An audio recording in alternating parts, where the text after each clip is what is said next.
Tala Fou o Tala mai Ausetalia ale Radio Samoa. Wa tola to whao tangata wa maririu mai se kulupo tangata nanga iatu mo se tailenga i se matawhanga i Victoria ai whianga iei mawhale tonu. Wha mai mōli mau lea kulupo tangata na wā aia a fōringa o whawhinga tānanga i se mai le maenga na tā ele ai i Forest Caves Beach i New Haven i Phillip Island i lea o le Nafi. O nisi tangata la vea i live cards na iei lea no fuanga na whisosoni atu ia i la tauia ma nanga ia ne fo i marawanga na whisosoni whawawe ma tau mo whai ngāruenga la vea i le toa whālea pe tai na maririu lava tama i tai e toa lua pe ama tai lua su tau sanga na mātutua ma se di e fastful tau sanga na matua i lea no fuanga.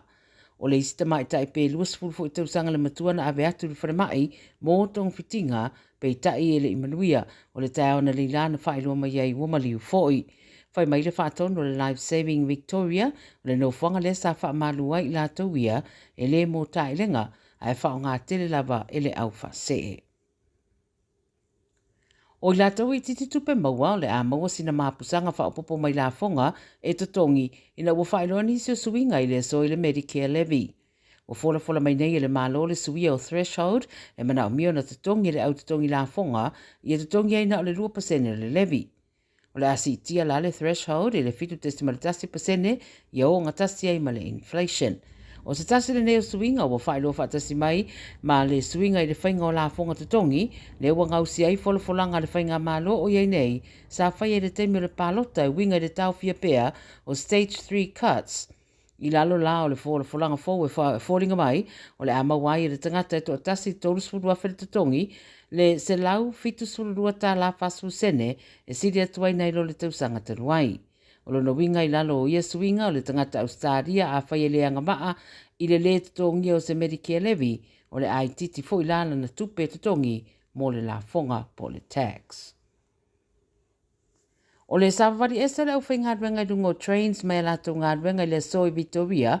wa tiri e le whaatua i o wheo inga mō tangata e whao ngaina o unanga o whemalanga inga lau tele e peo trains. O whaero mai li poti na tāpunia atoa mo le whaitū la, le au unanga a o whaatino soro te te a tangata whaingaruenga mai pasi, trains ma le rail, o wala awai moni tangata tongi e siri atu, ma se wha mautu ina o awano o whaingaruenga.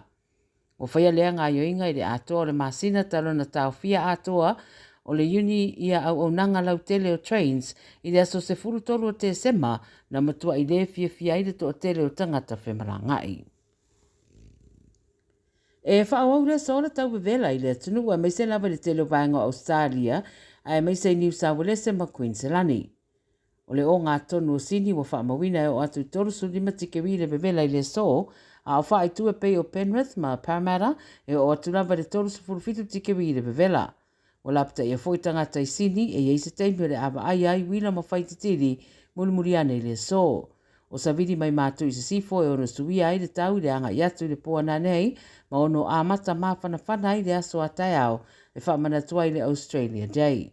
O le patia o isi vaenga o New South Wales o lava le fast food tikewi le bevela i le so. O le mātau o le vaa ai tau e ono amata maua sina malu i le awauli a tai au wha solo atu i le wha ai unga o le vaiaso. Ma le tala muli e tala vausia ri pai late wa wha maunia mai wa maniu na ua lavea le vaalele lai titi na malanga nea i leitu i saute i sifo sini.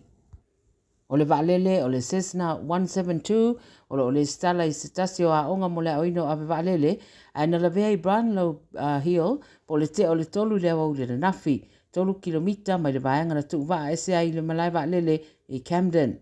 Whainoi li po Tele 9 News o le pailate se furu ono tau sanga le matua na talo sanga e fia wha atura wele ele le waa ai whato a tolu minute talo na alu le malanga pe alea ma le awhiri masalau fit le maua lunga o le vaalele wa iai. Whai mai li po te fōringa na motu sia whasota inga le pailate ma le tawa i se teimi murimuriane ma whato ai roa le whaale tonu ina ua whasiringi atu le isi pailate se tūlanga wa iai le vaalele lea ina ua vaaia le vaalele lea ua whaina. O whaamaria mai la e leo o le pailate lea se fulu ono tausanga na o ia sailunga o le vaalele wa maliu.